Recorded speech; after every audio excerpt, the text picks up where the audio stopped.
Over two deadly fires in the same trailer park, they've raised some concerns about safety. Tonight, the victims' neighbors are being forced to find new homes. CBS 42's Caitlin McCauley joins me now. And Caitlin, these fires in Winston County happened 2 weeks apart. They did, and they also killed a 3-year-old little girl and an elderly couple.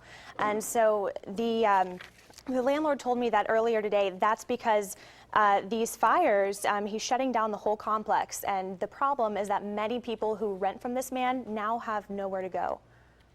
Neighbors who live on Dubberly Lane in Addison cannot live here anymore.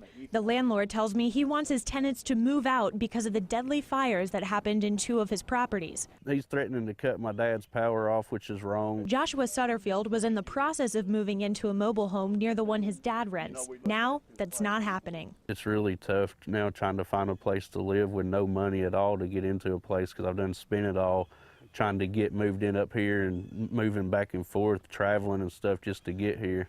Joshua's dad was afraid to go on camera, but he tells me he has nowhere to go. The landlord, Steve Tubbs, happened to roll up while I was talking with Joshua and his dad. You can't just kick people out. Thank you. Sir, do you have anything to say to these people? They don't have anywhere to go. I asked you to get that out of my face. This is a public street. I'm just asking you. Thank you. And I'll work with them till they find a place. How are you going to work with them? How are you going to work with these people? Every how I need to. Every how I need to. That was news to Joshua and his dad, but they still don't know what to expect.